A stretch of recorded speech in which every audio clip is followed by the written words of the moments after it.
सवाल है खालिद वास्ती साहब, मुकर्रम महमूद साहब जो भी हैं वो, कि वो पेश करें, इसका जवाब दें। और जब तक ये जवाब नहीं देंगे उनका कोई सवाल इसमें शामिल नहीं किया जाएगा। ये इंसाफ का तकाजा है कि एक शख्स को बार बार बुलाया जा रहा है, वो आगे से भागा हुआ है। भाई क्यों भाग रहा है भाई? खुदा का बनाया हुआ इतना बुजदिल कैसे हो सकता है कि उसको कोई कहे जी हम आपसे बात करना चाहते, वो कहे जी नहीं मैंने नहीं आना। भाई क्यों नहीं आना भाई? आखिर कोई वजह भी होनी चाहिए। हमें वो वजह बताएं। मिर्ज़ा महमूद साहब की वो कौन सी ऐसी तकालीफ, मिर्ज़ा मसरूर साहब की वो कौन सी ऐसी तकालीफ हैं जिनकी वजह से वो किसी सवाल का जवाब नहीं दे सकते? तारिक चौहान साहब, आप मुहज़्ज़ब लफ्ज़ों में भी पूछ सकते थे कि मिर्ज़ा मसरूर अहमद साहब जंबा साहब के मुनाजरे का चैलेंज क्यों कबूल नहीं करते, लेकिन आपके मुंह से वही मवाद बाहर आना था जो आपके दिलो दिमाग में मौजूद है। अगरचे इसका जवाब ऑडियोज, वीडियोज और तहरीरात की सूरत में बारहा दिया जा चुका है, तसल्ली कराना तो खुदा ताला का काम है। मैं यही कर सकता हूं कि आपके सवाल का एक बार फिर जवाब दे दूं।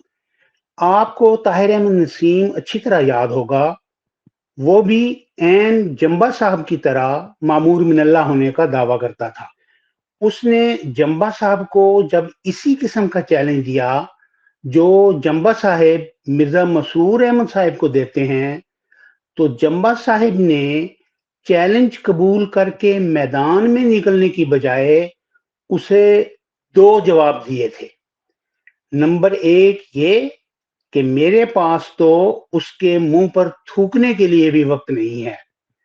दूसरा जवाब ये था कि ताहिर नसीम पहले अपने दिमाग का मुआयना कराए फिर मुझे चैलेंज दे, ताकि मुझे मालूम हो सके कि मैं किसी सही दिमाग शख्स से बहस कर रहा हूं। जंबा साहब के लिए भी यही दो जवाब काफी हैं। इरशाद बारी ताला है, लेमा तकूलूना माला तफलून। अगर जंबा साहब के अंदर तकवा होता तो इस फरमान के मुताबिक वो मिर्जा मसरूर अहमद साहब को ऐसा काम ना कहते जो उन्होंने ताहिर अहमद नसीम के लिए करके नहीं दिखाया था।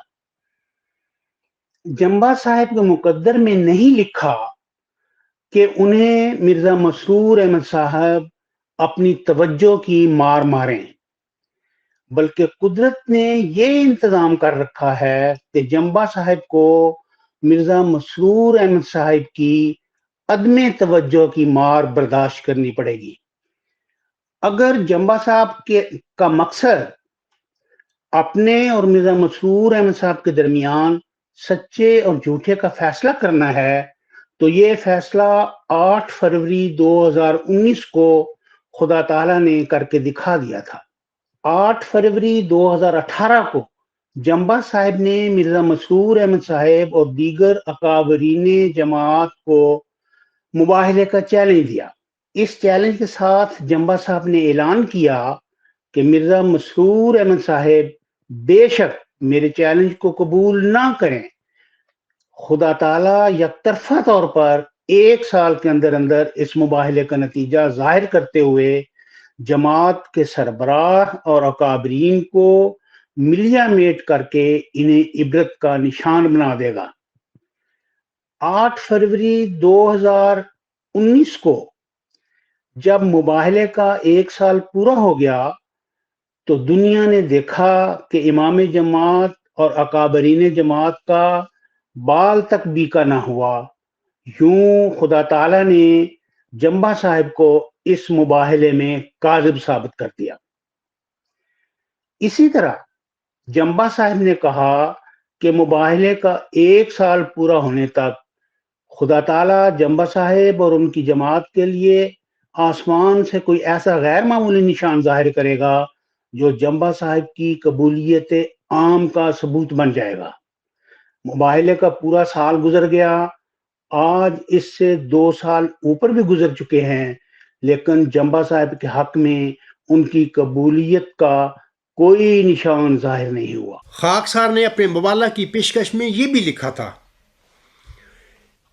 جناب مرزا مسرور احمد صاحب، اگر آپ نے اور آپ کی جماعت نے دستخط نہ کر کے خاکسار کی طرف سے اس مبالغہ کی پیشکش کو قبول نہ کیا اور رد کر دیا، تب بھی خاکسار کی طرف سے اللہ تعالیٰ کے حضور اور اس کی عدالت میں آج مورخہ 8 فروری 2018 کی تاریخ سے ہی یک طرفہ طور پر درخواست ہوگی کہ وہ 8 فروری 2019 تک خاکسار اور آپ یعنی بلائے دمشق کے کھڑ پینچوں کے درمیان متنازع امور میں حق کے مطابق فیصلہ فرما دے، اور انشاءاللہ تعالی وہ ضرور فیصلہ فرمائے گا، آمین۔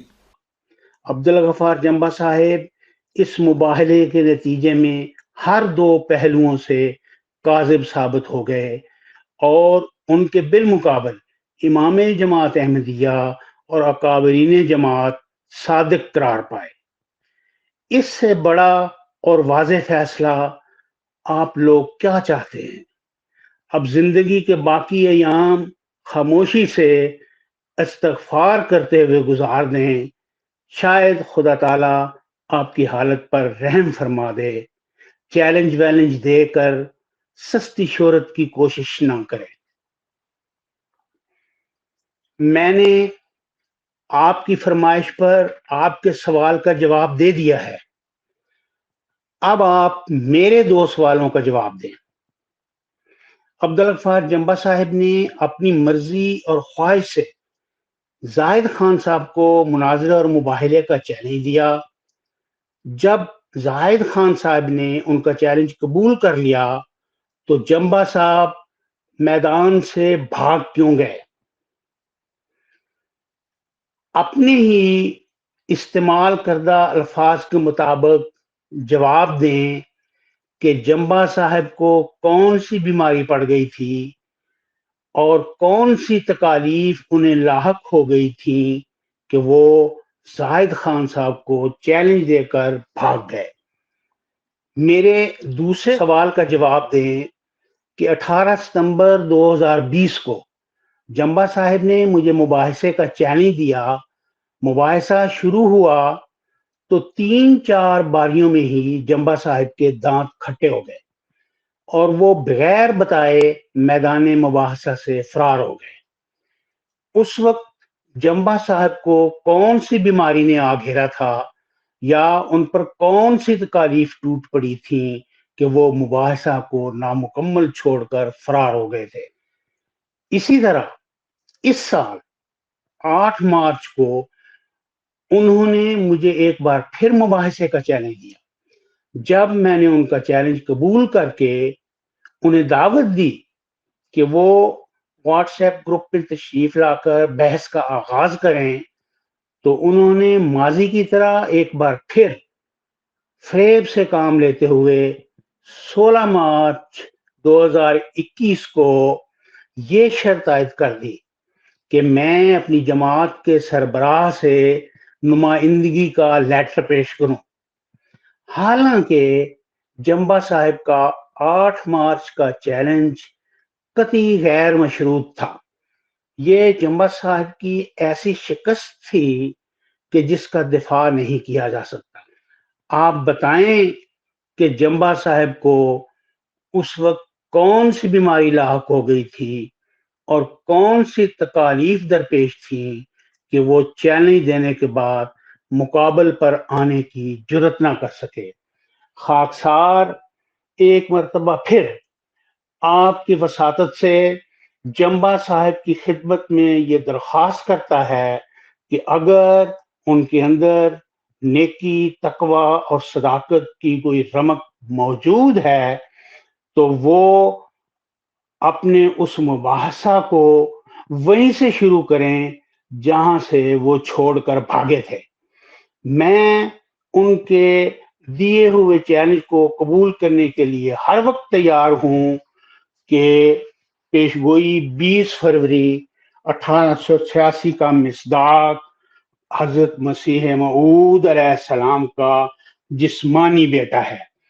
میں ان کے چیلنج کے مطابق قرآن پاک، احادیث، الہامات حضرت مسیح موعود علیہ السلام اور تحریرات حضرت مسیح موعود علیہ السلام کے علاوہ جمبا صاحب کے اپنے بتائے ہوئے معیار عقلی دلیل سے بھی ثابت کروں گا، اور انشاءاللہ اس کے علاوہ بھی کئی حوالوں سے ثابت کروں گا کہ پیشگوئی 20 فروری 1886 کا مصداق حضرت مسیح موعود علیہ السلام کا جسمانی بیٹا ہے۔ وآخرنا ودعوانا ان الحمدللہ